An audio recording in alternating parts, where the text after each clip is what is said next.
Hey there, miniature painting fans. Well, it's here.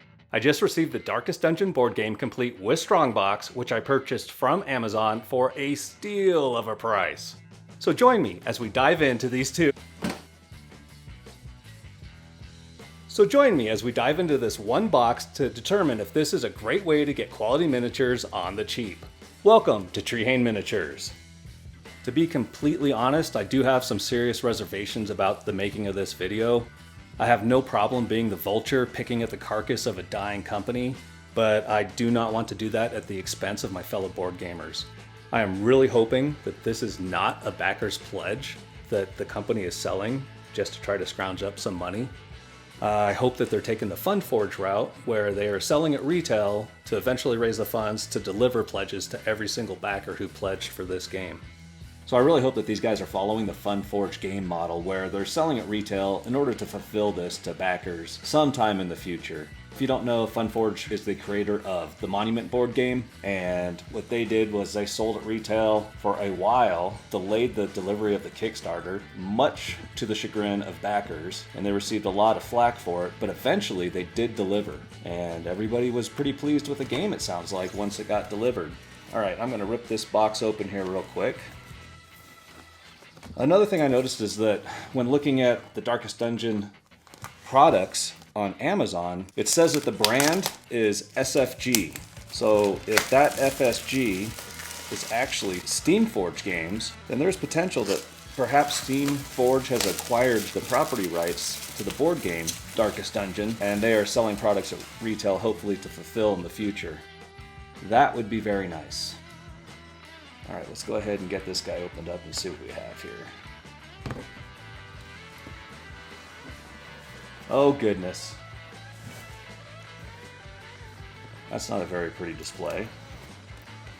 However, what's cool is, it looks like we have two of the same box, so I'll just go through one at a time. This might actually make it a little easier to unbox this game and show off the minis here. 3 days later.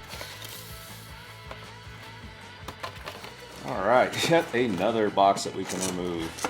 Oh, and it looks like there's a little piece of terrain in this one.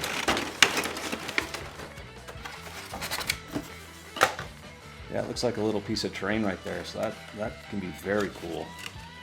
So I really bought this because I'm always on the lookout for cheap, high-quality miniatures. I'm going to zoom in, and we'll just go through all of these one by one.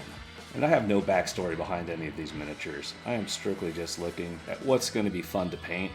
And what I am noticing, and I hope you can see it also, is that there are not a lot of mold lines, flashing. I'm not seeing any gaps. I can see the seam where it looks like the two halves of the mold were put together, but it's not bad. So I guess a very slight mold line. This guy here, I'm very excited about because I want to get more into some non-metallic metal painting. I don't have a lot of miniatures. There aren't a lot of Cthulhu Death May Die miniatures that contain a lot of armor or metal to paint, and I'd like to try my hand at that more. And that was the main motivation behind picking up these miniatures. And some of these just look incredible. Look at this guy with all the knives and swords stuck in his back. And what I like is they do have somewhat sculpted bases. They are basically flat bases, but you can see that they're standing on terrain. So there aren't really sculpted features on the base, but the base is sculpted enough that you don't have to do your own basing. You could just paint this base as the stones that are on it, and it'll be perfectly fine. A little skull on top. Oh, there's a little... That guy's all skulls. Very cool. I'm going to avoid some of the monsters here that are they just look boring, like a bunch of slop, but this guy looks totally cool. Looks like there's going to be a lot of opportunity to get creative and try some new techniques, actually. I'm always excited to try new techniques. Like I said, like the non-metallic metal, that's going to be fun. And perhaps on some of these monsters, these armored monsters, even try a grimdark style. That's something I have not done on any miniature yet. And I believe that there are around 135 miniatures here in this game. I picked up this game for $89.99 off of Amazon, which cost per miniature, that is pretty darn cheap, especially for miniatures of this quality. I say that as I'm looking at this weird werewolf guy who appears to have a huge gap in his head, right there, and a lighter plastic. I don't know if it's a different quality plastic. It feels very stiff. Like, this is very good quality plastic. Not bendy at all. That isn't going anywhere. If I try to bend that, it feels like I'm just gonna break it. Much stiffer than the CMON plastics. Now let me take a look. Yeah, same with the dark plastic. It feels to be the same quality plastic between the dark and the light. That's not going anywhere. What attracted me to this game in particular, and why I wanted to get the minis for this game, is just the overall variety of miniatures. It's not just a box of orcs or goblins or anything like that, just a ton of variety in the enemy types. Gotta look at this little terrain piece. Jeez, that is just so cool. Let me know, is this an enemy or is this just a terrain feature? I have no idea here. I've been looking at this set for quite a while. I passed up the opportunity to buy it for even less money when it was on Miniature Market. They had a sale for around $79. Game Nerds had a sale around $79 with free shipping, and they don't charge tax. So I did pay a little bit more for it. I finally decided to pull the trigger on this one just because of how cool I think all the miniatures look. And I love painting miniatures and sharing it with you guys, so alright. Another big baddie. I think that's all I'm going to show out of this box. I am very happy with the quality of the miniatures here, and it looks like we just have a lot of additional enemies here. I think I showed you all the standout miniatures, all the ones that I really like, that grabbed my attention. So the next box actually contains 2 trays. So this is going to be fun. Yeah, these miniatures, the quality on them, they just feel like they're high quality. Just handling them, they feel so much different than something that CMON or Awakened Realms does. Probably what put Mythic Games under, spending too much money on their miniatures. I'll show one of these guys because, again, with the armor on here and how many of these enemies there are, just gives me so much opportunity for exploring non-metallic metal, different styles and approaches. It's going to be a lot of fun to share with you guys. Of course, even as I'm recording this, I'm still not sure if I'm going to release this video. I mean, I just think there's so much resentment towards this game and Mythic Games, and perhaps towards me for purchasing this game, you know, with backers not getting their game. It's the first miniature I pulled out that I'm not too crazy about. Again, I love these little armored enemies.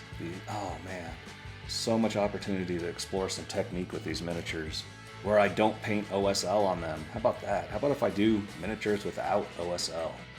And like I said, this second box of minis here has 2 trays. Is that fire coming out of his goblet there? Or no, he's splashing. That's a splash of fluid coming out of the goblet. Look at this here. It's like 2 variations of the same miniature here. Looks like 2 variations of the same enemy. All right, let's get on to the next tray. All right, here we have the last tray in the game, Oh, more terrain features. Of course, I got to pull these out first. It's always cool to see what you can find that you can use in the games you already have, like traps or obstacles for Cthulhu Death May Die. I picked up a terrain pack from Bardsung that looks like it has some great like staircases and doors and stuff that would fit perfectly with the Cthulhu Death May Die board game. I will do an unboxing of that stuff as well, just to show you how you can... I forget the word. Just to show you how you can use terrain from other games to enhance the games that you truly love. Proxy, that's the word I'm looking for. I want to do an unboxing of the Bardsung Terrain Pack to show how you can proxy components from other games to enhance the games you love. And so that Bardsung Terrain Pack has stairs, features, tunnels, switches that you can use in Cthulhu Death May Die that I think would really add to the experience. These heroes look freaking cool. Here is the hero, the standout hero. I mean, this is the model right here that drove me to buy this game. I want to paint some non-metallic metal on this guy. And then I am shocked at how much armor all the enemies have. I was expecting them to be more creature-like, more monster-like. So I have just endless opportunities to practice technique with these guys. Another cool little standout enemy here. And I'm really focusing on the enemies that have the armor because I'm shocked at how many there are and just how much opportunity this is going to give me to explore my painting technique. Let's go with another hero. Look at this guy. Just love the knight's armor on them. And I'm really impressed at how clean these sculpts are. I mean, you could see a mold line coming right up through there. That's going to be a pain in the ass to fix. But other than that, I really like these miniatures. Also, let me know if you want me to keep doing videos where I scout cheap, high-quality miniatures. Not necessarily for games that we love, but just very cool miniatures. Here's what looks like another terrain piece. I have no idea what that's for. I don't even know what that is. Alright, that's all the minis that really caught my attention in this game. One more piece of terrain. It looks like a broken something. But like I said, these are all the minis that caught my attention from this game. I bought this game just for the miniatures, just to practice painting technique.